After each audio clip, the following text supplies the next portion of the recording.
All right, anyway, I guess I'll record it and post it later. So anyway, thanks for being patient with me if you've been sticking around for the last 5 minutes as I fumble through this and wait on YouTube to get its thing going. We'll see. So anyway, I'm going to start off with events.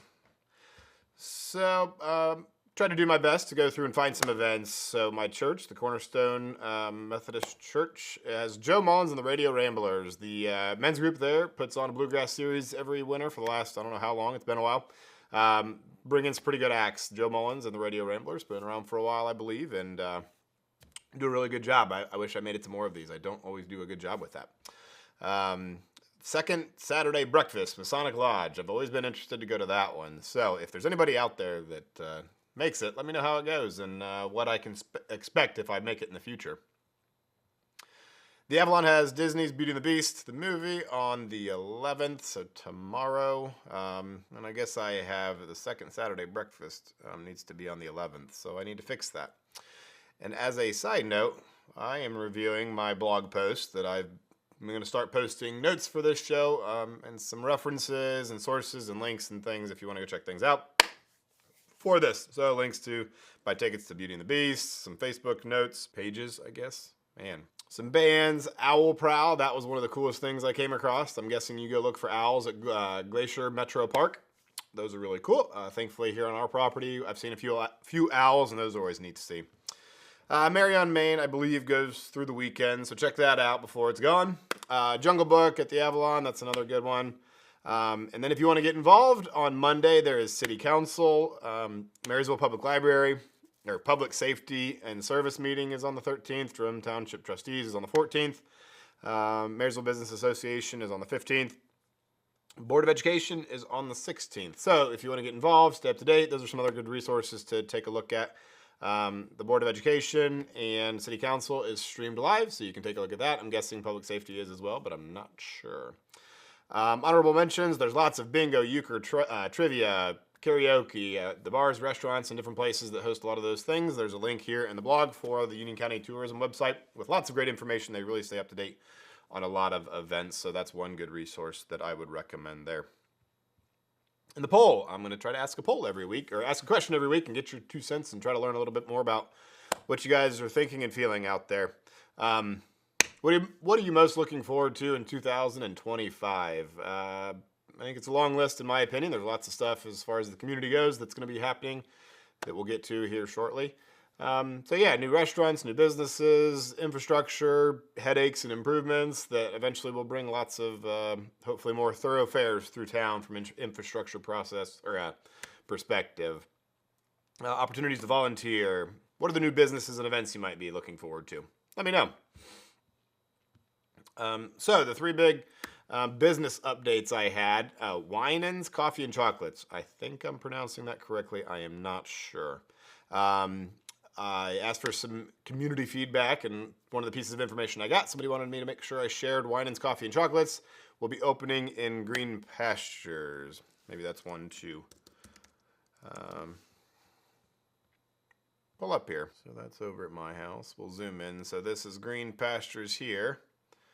So it should be here in the new McCullough. Nope, over here. Right in this new building here, I believe. So the Conleys are the developers there, and one of the family members is doing a coffee and chocolate location. I have never experienced one, so I'm sure it's great, or I bet it's great anyway. Along with a new dry cleaner type business. I think they'll do like pick up and drop off and that kind of stuff. So really cool opportunity there for a new business, two of them actually. Excuse me. And then on January 6th, Culver's opened up. The brand new Culver's. And if you haven't been there, check it out. If the old Culver's kind of drove you nuts of trying to get through that traffic and all of that and some of those weird, I wonder if it's on the map here. If you haven't seen, it's really actually pretty cool. They don't have it in. It's still got the old barn here on the Google Maps view. I should have gotten video to share with you. But the old parking lot was pretty hard to get through. The new one is great. You wrap around the back. It's got lots of room. You pull up. You order with an actual individual, not a screen like McDonald's and a lot of these places are going to. So if you like personal interaction, it's a really great opportunity to not talk to a computer when you're going through a drive-thru. And then you pull up to the right, not the left. Pull up on the right side. They'll bring your food out to you. and go. Great food, great experience. So that one I would definitely check out. Chick-fil-A, they're going to be going over in the old Sunbelt location. So,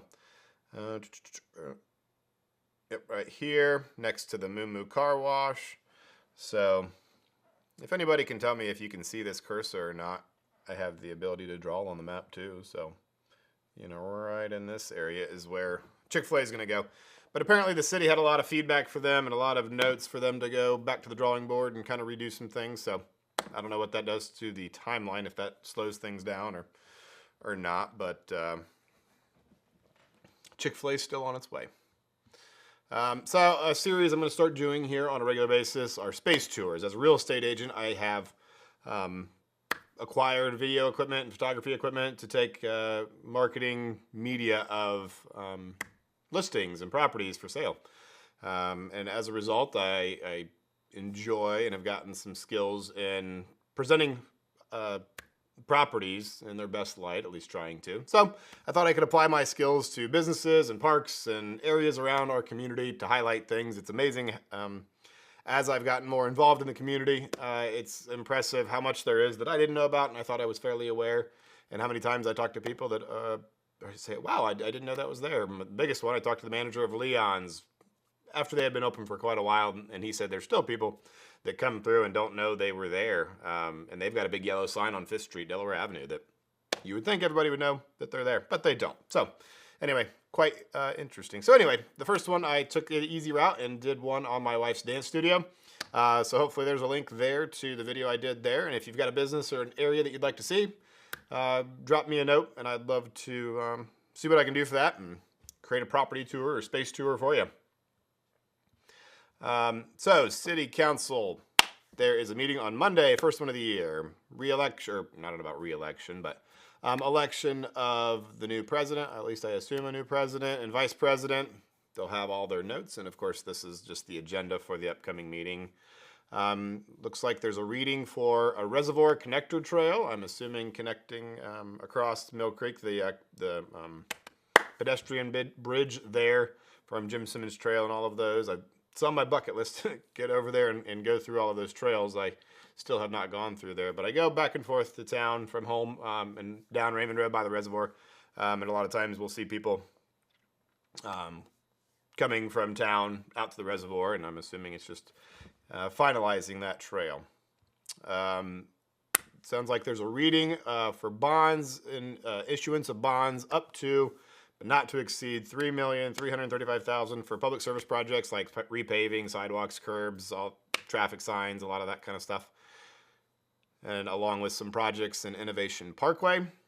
So that's going to be a thing. And I think the last city council meeting they talked about like reallocating or rearranging some of their debt with bonds and all of that. Definitely not something I'm an expert in, but just reading notes and trying to share what I know. Reading for a new community authority for North Marysville. And I believe that area, if we zoom out here, is Cooks Point area. I think it's some of this, or I think maybe it's all of this. I can't really remember. Yeah, it'd be kind of this area here. In this general ballpark. But a new community authority. It sounds like kind of a different version of a funding source for how to get infrastructure taken care of in a new development. It sounds like it's quite a good opportunity for development to pay for development. There's a lot of stories about TIF.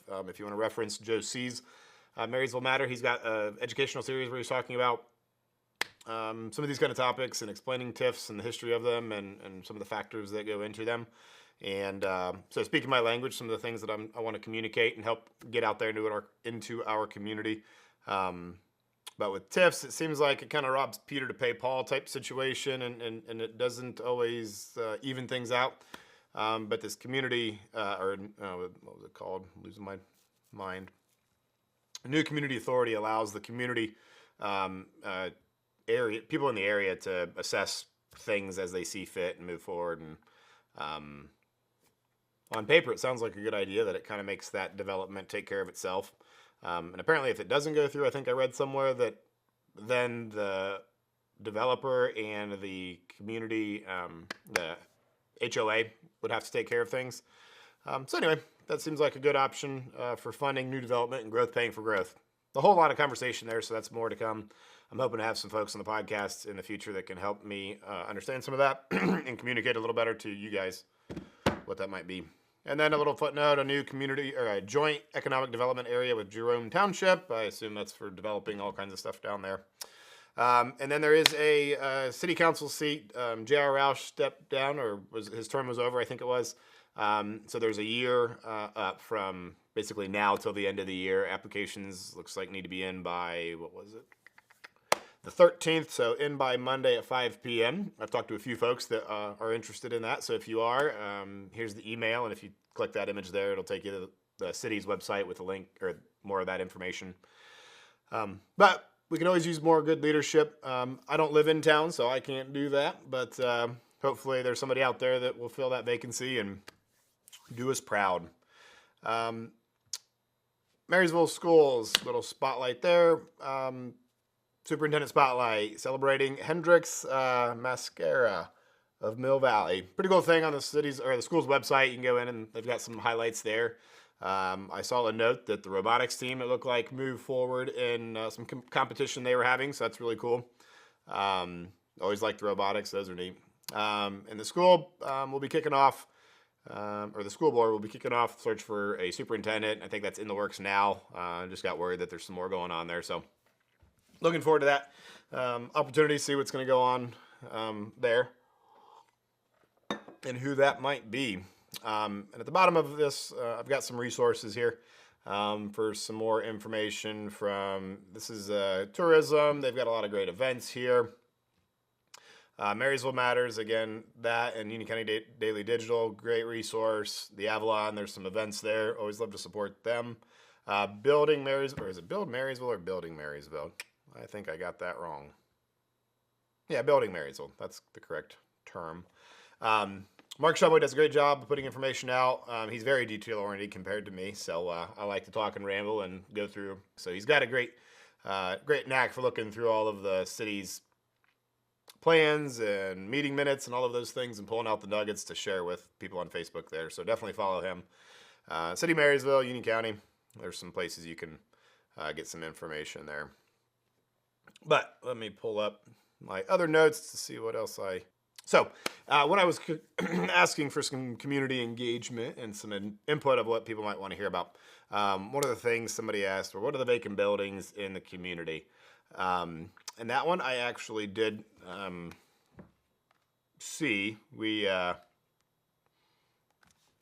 Last I heard, they were working on renting this space out to, or purchasing it from the owners. Sorry, I'm stumbling over my words as I'm trying to find the video. The old Gates Brothers storefront, it used to be a car dealership back in the day, or out front was the service center. I'm not really sure. But as far as vacant buildings, this one here, right next to Half Pint. Half Pint is here on the left. So there's the phone number, if you can see that. Yep, there you go. Next to Half Pint is the available building. Half Pint was going to, I believe, have a patio out here in front and connect the buildings, but apparently that's not the case. And please don't park there. The landlord looks like he doesn't want you to park there anymore. But anyway, there's one vacancy. But the bigger story there, thinking back 5 years ago, we had way more vacant buildings than we do now, which is a great thing on one hand. We have lots of opportunity in the businesses that are existing, but we don't have opportunities in the spaces that could be something. So, you know, obviously this is a hot place to be. People want to be here, and the buildings are being sucked up. Some other notes to mention in this category. Let's go back to the map here. I'm very visual, so I always like to have a reference of a map. So if we zoom in here, Elger Park, is right here. So this is where Gates Brothers, the vacancy was I was just talking about. And then Hometown Auto is all of this right here.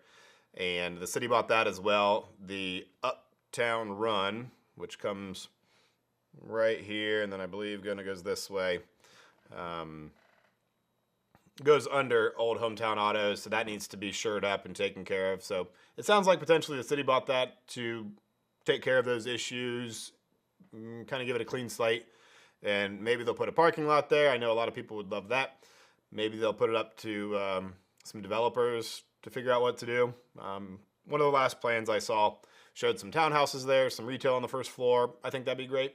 We'll see. Parking garage, people always want a parking garage, so we'll see what happens there. But yeah, so there's some vacancies. Outside of that, I can't think off the top of my head. I got the note last night, so I didn't have a chance to drive around town looking for extra vacant buildings, but there really isn't a whole lot of vacant buildings these days compared to back in the day. And the unfortunate thing, I remember working with somebody to purchase one of the Uptown buildings for like $40,000, probably 8-9 years ago. And now they're, 150 or 200 and on up, and lots of other buildings. I know one was 250. Now they're asking 450. They made some improvements, but still quite a bit. So anyway, hot commodity Marysville is. A lot of people want to be here. A lot of people want to start businesses, endeavors that they've got dreamed up and whatnot. And just the squirrel in me, I guess it doesn't look so much. When I was looking at this last night, I thought, man, they've got quite the distortion in the lens here of around Richwood Bank. Kind of looks like it's the lens distorted when they took the picture, but then I remembered, nope, that is a winding trail, and that is the drive-through that kind of goes out. It kind of weirded me out when I was looking at it. But anyway. Okay. And my wife has a second dance studio location that maybe I should do a space tour for as well. But Jason Duff and Small Nation up there does a great job. That's who we rent from. And just a shout out to them giving me a Small Town Champion shirt, hopefully a little appropriate for these videos supporting the community. So thanks to those guys. Okay, so next week, going to have some real estate updates for you, month end and kind of year over year after the year has ended. See where things are at, see some predictions of what the smarter people than I are predicting, give you my 2 cents of the community housing market and where things are at. Hopefully come up with some more topics to talk about. So anyway, check out the space tour of my wife's dance studio. Give me some suggestions on what you guys want to see highlighted in some spaces here moving forward in the community. Take a look at the blog. Give me any constructive feedback you'd like. Follow along. Subscribe to the newsletter. I should put that in here as a call to action on here at the bottom here. But yeah, if you're okay with my rambling and going through all of this stuff, I'd love to have you here in the future. Love to know what you want to hear about and any suggestions you might have. And yeah, if there's any way I can help you find a house you love, sell when you don't, help your business thrive through some media options, or just hopefully keep you informed and inspired here in the community, that's kind of what I'm into. So, love to have you. Until next time, take care.